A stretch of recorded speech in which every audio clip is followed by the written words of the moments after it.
Baik, adik-adik, untuk di pertemuan kedua ini saya ingatkan lagi, kemarin sudah ada pembagian LI.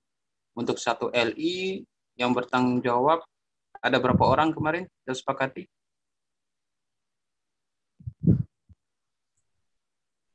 Beda-beda, Pak. Tergantung sama kebutuhan anmalnya, Pak. Tapi kemarin saya minta satu LI 3 orang yang bertanggung jawab ya, untuk memaparkan ya. Jadi konsepnya sama seperti kemarin yang saya jelaskan. Jangan mengulang materi yang sudah disampaikan temannya biar lebih efektif ya, tapi dilengkapi ya, jika ada yang berbeda dari apa yang disampaikan ya. Baik, silakan moderator untuk pimpin pertemuan kedua skenario C blok 7 tahun 2022. Silakan, Dek. Baik, Assalamualaikum warahmatullahi wabarakatuh. Selamat pagi teman-teman dan Pak Arwan. Pada pagi hari ini kita akan melaksanakan diskusi lanjutan untuk tutorial skenario C blok 7. Sebelum memulai diskusi kita pada pagi hari ini, alangkah baiknya kita berdoa terlebih dahulu. Berdoa menurut agama dan kepercayaan masing-masing dipersilakan.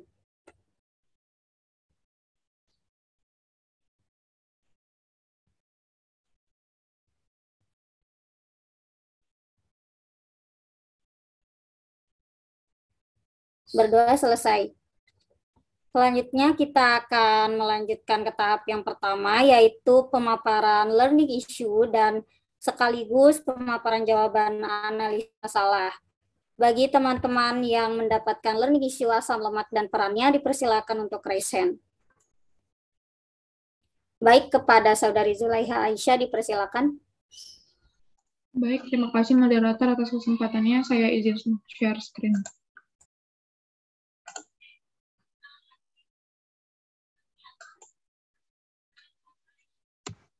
Apakah sudah terlihat, moderator? Sudah terlihat. Baiklah, saya izin memaparkan LI asam lemak dan peranannya. Baiklah, yang pertama adalah pengertian.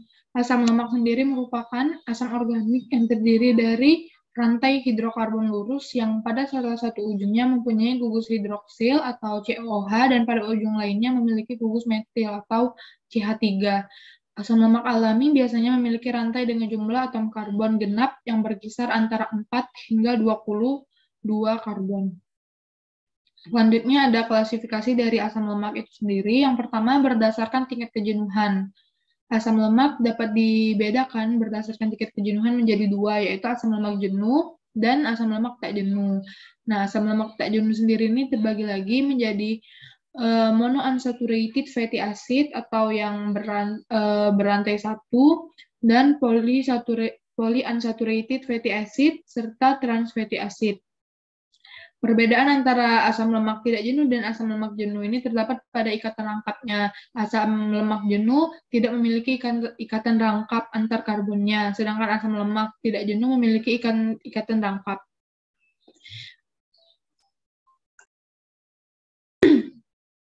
Asam lemak tak jenuh ini memiliki titik cair lebih rendah dibandingkan asam lemak jenuh. Keberadaan ikatan rangkap dalam struktur asam lemak mengakibatkan adanya perbedaan konfigurasi, yaitu konfigurasi cis, bila ikatan rangkapnya terletak pada sisi yang sama dengan gugus hidrogen, dan konfigurasi trans apabila ikatan rangkapnya terletak di sisi yang berlawanan.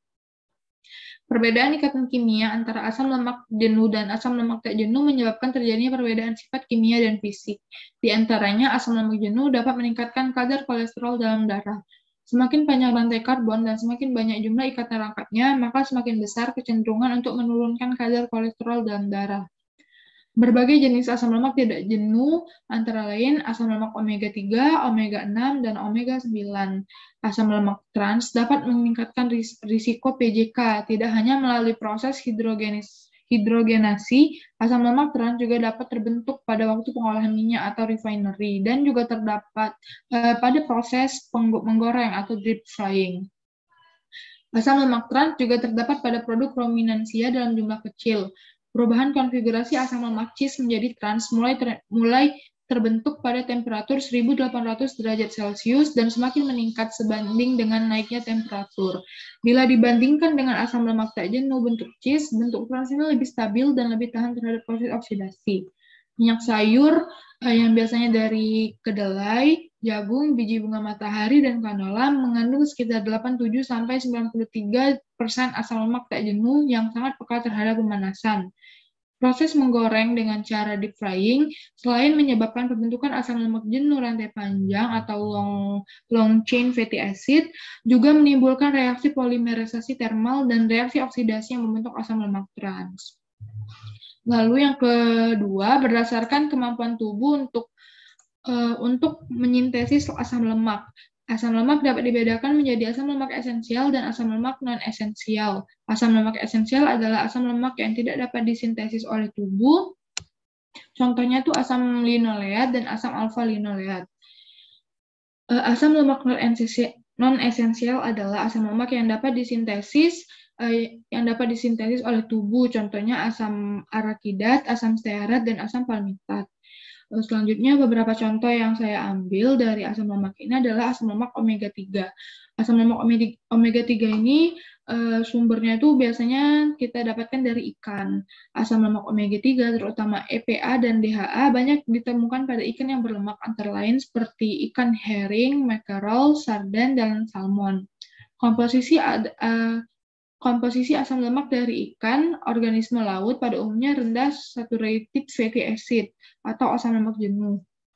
Nah, asam lemak jenuh ini mempunyai hubungan yang erat dengan timbulnya penyakit CVD atau cardiovascular disease. Senyawa yang bermanfaat bagi kesehatan adalah N3-PUVA, khususnya EPA dan DHA.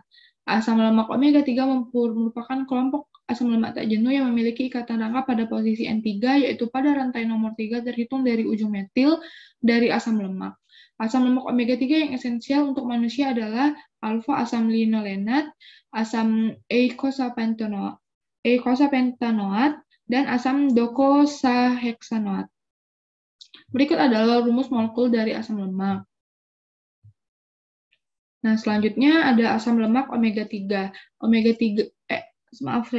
Asam lemak omega-6. Omega-6 adalah asam lemak tidak jenuh ganda yang memiliki ikatan ganda pertamanya pada posisi ke-6. Sifat fisik dan sifat kimia, metabolisme, pencernaan, dan absorpsi, serta sekresi sama seperti lemak. Omega-6 termasuk salah satu asam lemak esensial. Asam lemak esensial sebenarnya terdiri dari asam linoleat, asam linolenat, dan asam arakidonat. Asam lemak ini tidak bisa dibuat oleh tubuh, baik dari asam lemak lain maupun dari karbohidrat ataupun asam amino. LA oleh enzim delta 6 desaturase diubah menjadi GLA atau gamma linolenic acid dan DGLA. Kemudian oleh enzim delta 5 desaturase diubah menjadi arachidonic acid dan adrenic acid. Nah, berikut adalah rumus molekul dari omega-6. Selanjutnya ada sumber yang bisa kita dapatkan untuk mendapatkan asam lemak, yaitu seperti ikan laut. Ikan laut ini sumber utama asam lemak omega-3. Selain itu, tiram juga merupakan sumber omega-3. Sedangkan pada ikan air tawar diketahui hanya sedikit mengandung omega-3. Jumlah asam lemak di ikan itu berkisar antara 8-12% EPA dan 10-20% DHA. Nah, berikut adalah tabel dari jenis-jenis minyak ikan dan beserta kandungan asam lemak omega-3-nya. Asam lemak omega-3 yang terpendek ditemukan di dalam tumbuhan dan minyak tumbuhan, termasuk sayuran, walnut, minyak biji mustard, minyak kedelai, minyak jagung, dan minyak flaxseed. Asam lemak omega-3 yang lebih panjang seperti asam eicosapentaenoat dan asam docosahexaenoat ditemukan di dalam alga yang dimakan oleh ikan dan ikan paus herbivora. Manusia memperoleh asam lemak ini dari mengonsumsi ikan, contohnya ikan salmon. Nah, berikut adalah fungsi dan manfaat dari asam lemak itu sendiri. Yang pertama, mereduksi jumlah serum lemak dan mengonversinya ke dalam senyawa eicosanoid dan berdampak langsung pada fisiologi dan sistem vaskular, sistem kekebalan tubuh, dan efek antiinflamasi. Yang kedua, mereduksi tekanan darah.